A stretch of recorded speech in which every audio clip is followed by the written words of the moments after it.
back to our channel. Welcome back to Beautiful Beyond. So you guys are habituated to see Plavita in front of camera. I am little bit camera shy, but today I decided to come in front of it, and I'll share iPhone 15 review today. At Bangalore station, actually there was a mishap happened. Our iPhone AC got stolen, and then we upgraded to two devices because of vlogging purpose only. One is iPhone 13 and another one is iPhone 15. This is the device.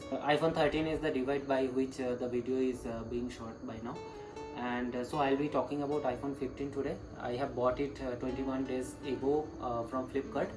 There was a nice deal going on from HDFC card that I'll go into details right away. And this device I have used for 21 days, and based on my videography and then camera experience, then operating system experience, little bit of gaming, so all these things I'll be sharing today with you guys, so that you can decide that whether you want to shift from Android to iPhone, or you really want to have this as your vlogging device, content creating device, how the camera profile is and how everything is working. All of those details I'll be covering here. So I'll not consider myself as a technical guru. I'll just covering this iPhone 15 review solely based of my experience, 21 days experience that I would say. So you watch till the end to get an idea, get an overall idea how the phone is before you go and buy this. So without any further ado, let's jump straight into the device. By the way, we are shooting this at night after our work is done, so there will be some dogs barking you can hear from outside, so excuse us for that. Okay, so let's start with the build of this model. You can see this slant edges are there, right? This is the upgrade from iPhone 13 and 14, where iPhone 13 and 14 will little bit poking your grip, but here it nicely fit into your hand, and it looks very premium because this is the matte finish which used to come in Pro and Pro Max model only. Now it comes in 15 and 15 Plus as well. This matte finish, this is the black color. You can choose other colors as well, like there are blue color, there are pink color. Those colors are very subtle, and this time they have done it to make it a little bit premium.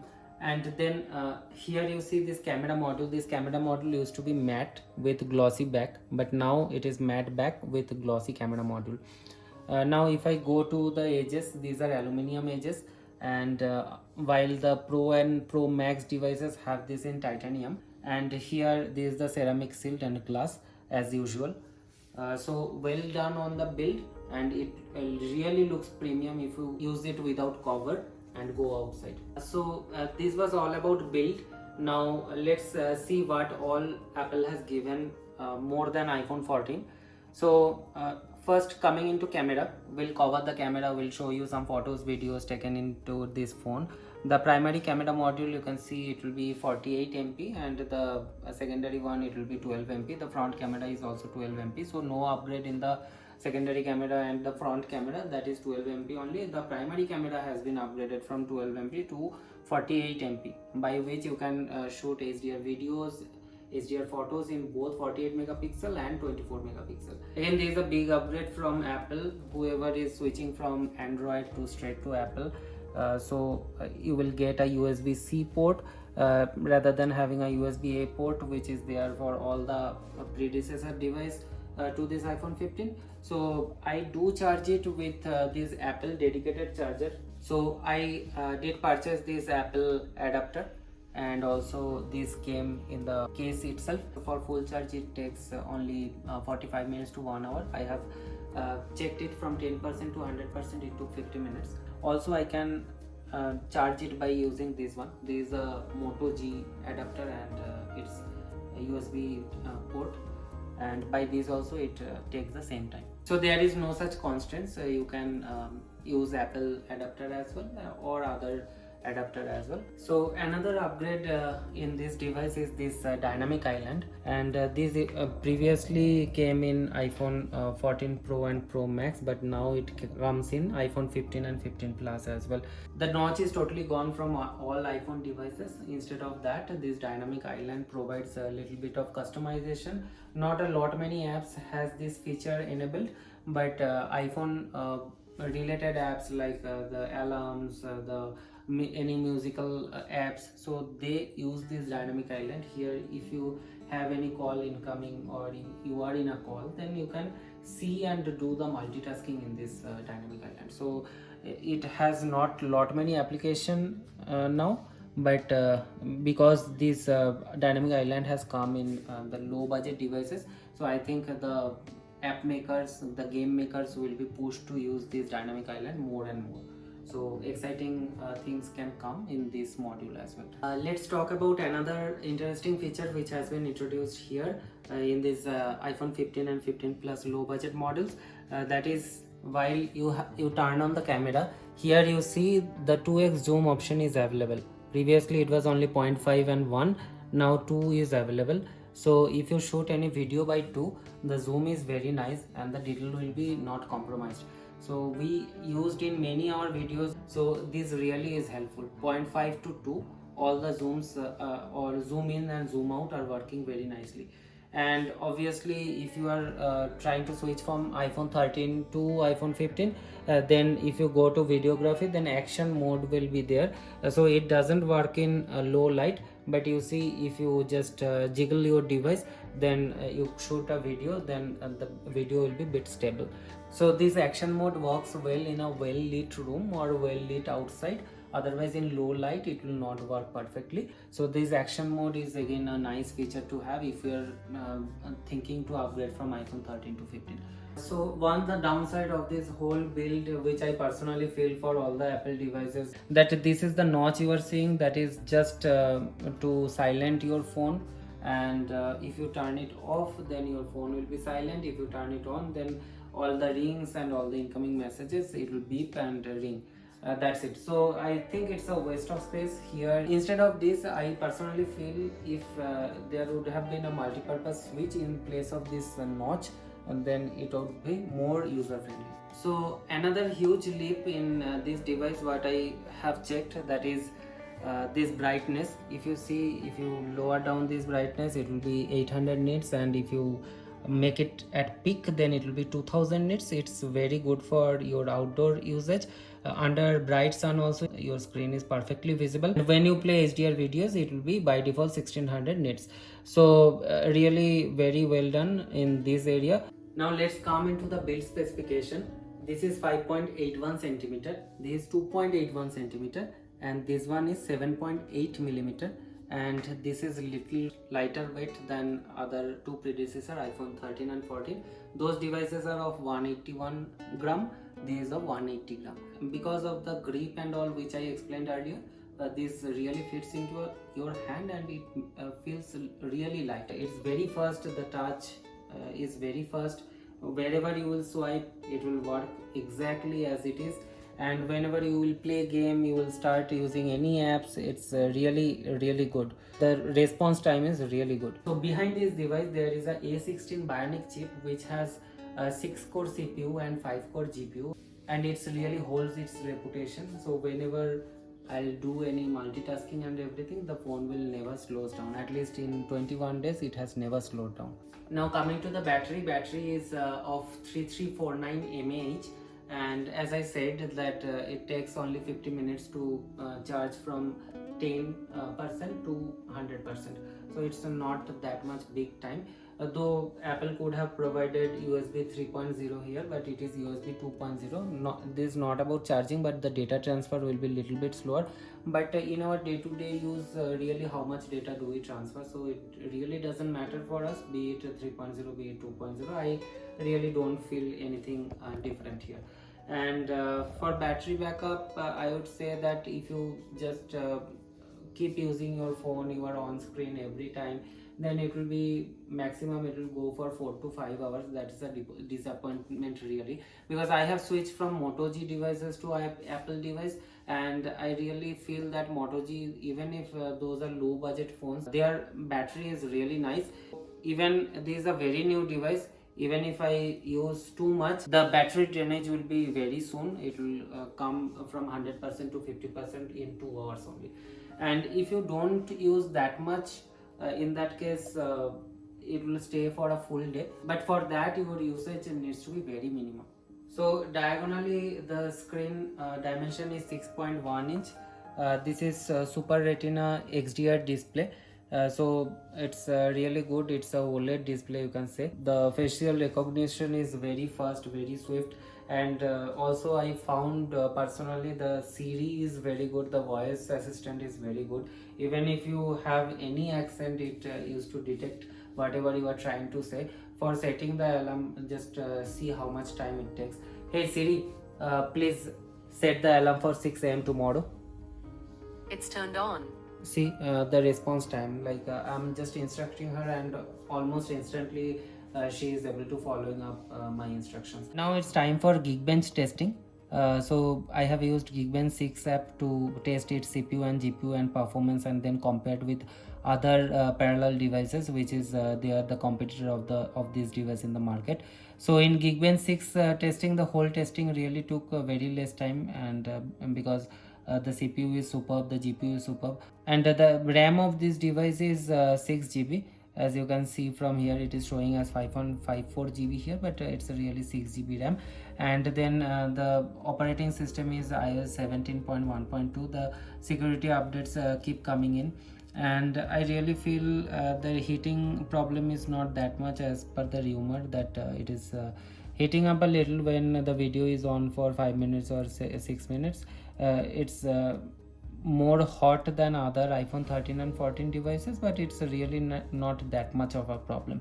Now going to CPU benchmark, I have done the CPU benchmark testing, as I have said, just today evening only, and see this is the result, and the single core score is here 2328, and multi score is 5853. And if I go to the result, you can see all of these things, but I will not bore you in this. As I have said, it is 6 core divided into 2 cluster, 4 core 2 cores, 6 core CPU, and I have told you that it is a 5 core GPU. So if you go to single core, you can see the score here, it is 2328, which is really better than the previous available devices. And if you see that 13 Pro Max and 13 Pro also have scored lower than this device. If you want to upgrade your device from 13 to 15, it's really good. If you go to multi-core also, you can see that this device has been performing very well, and this 5853 score, whereas if you see iPhone 14, this 5374, though, so jump of almost 500. Going to this GPU module, here you see the score comparison, it is 22794, wherein the iPhone 14 Pro Max, this is only 22280. So the GPU is better than other iPhone devices. So it's really well done from Apple. So the usage of this device has been minimum only 21 days I have used. The device is very fast. So this device looks premium, but it at the same time it is also durable.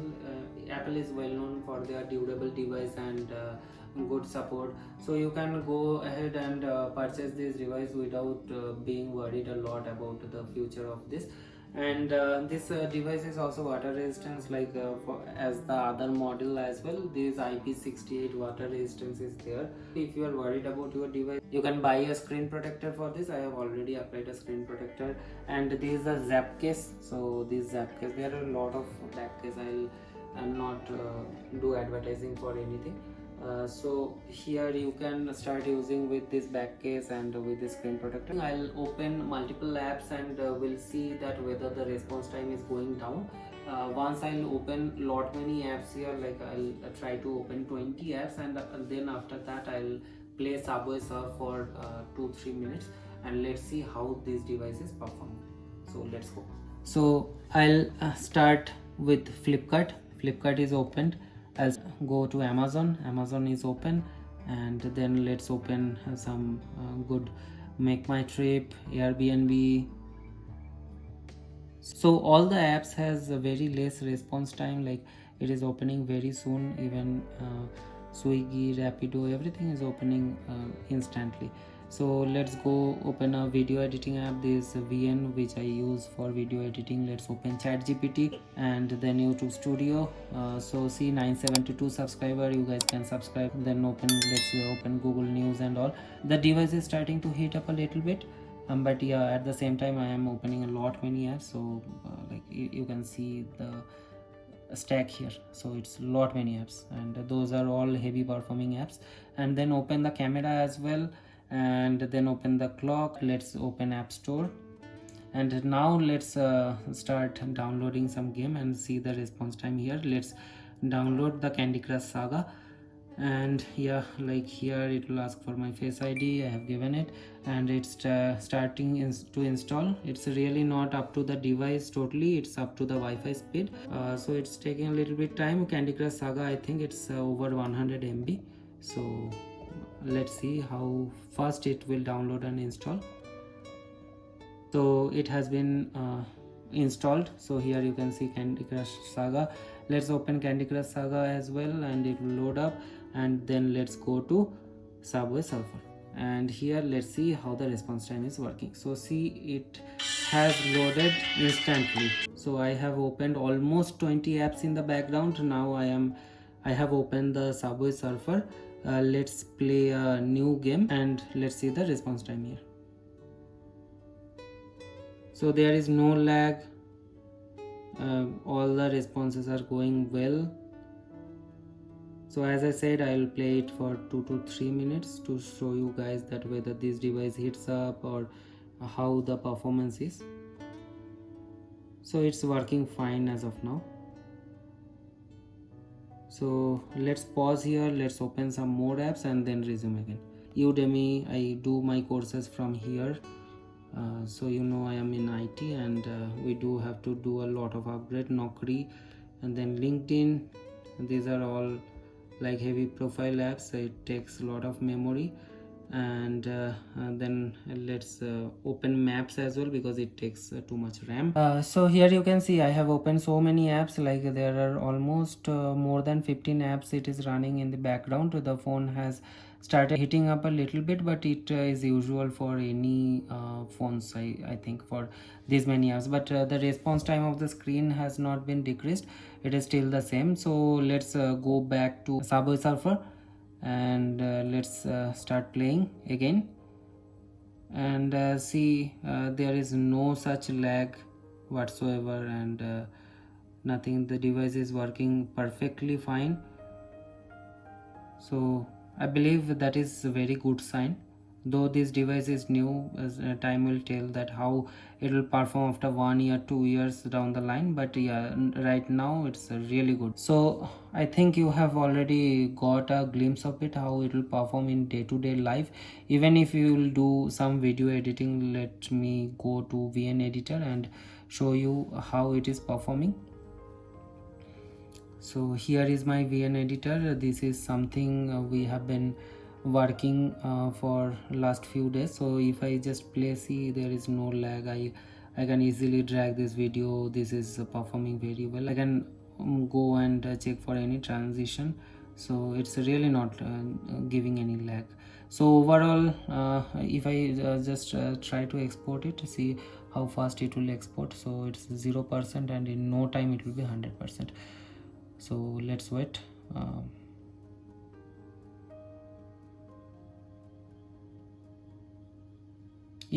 So how much time it took? Only 20 to 30 seconds. So it's really nice. Even in iPhone 13 also I have checked, video rendering will take more than 40 seconds or 50 seconds. So it's really good, really well done. I'll end my video right here because already you have seen so many things and you have a nice idea that whether or not to go for this device. If you already have iPhone 14, if you have budget, you can check that whether there is any deal going on wherein you can exchange your old phone and get this one. You can have this premium feel any of the iPhone devices. If you love matte finish, then go for it. If you can adjust with the glossy finish and just the Apple logo, then go for iPhone 13 and 14. It's almost 20 to 30,000 rupees less than this device. But yeah, for video editing, for good gaming experience, this device is for you. And really for action mode, for zooming experience, for nice videography, iPhone 15 is really recommended. And the performance testing which I have done after iPhone 17 upgrade, iPhone 13 is lagging a little bit, but iPhone 15 is not. When I am saying lagging, it's not really very visible lag, but yeah, you will feel the response time will be faster in iPhone 15 than iPhone 13. And that's it for today. And the last thing which I'll tell you, the offer by which I have bought this device in Flipkart, SDFC was giving 5,000 rupees off for credit card no cost EMI purchase. So it's a nice deal. So for 6 months I have to pay no cost EMI. So the discount of the EMI interest will be right away applied whenever I purchase this device. On top of that, SDFC has given like 5,000 rupees straight off in this device, and along with that I have exchanged my Moto G9 Power, and that device was worth of 3,800. It was non-damaged device, and along with that I got the 2,000 rupees exchange offer from Flipkart. So in total I got 10,800 rupees off with no cost EMI. It's almost coming like 12,000 per month, not more than that. So you can check the prices has come down like 5,000 already from 79,999 MRP. It is coming almost 75,000, 74,000. So you can wait until the next big offers like big savings days or next year big billion days. You can wait for next device as well. But with this dynamic island, with USB-C, and with this nice premium feel, it's really worth upgrading. I would recommend, if you have that budget, you can go for it. Thank you. Keep watching our video, and we'll come up with some other interesting videos very soon. Till then, stay healthy, stay happy, and bye bye.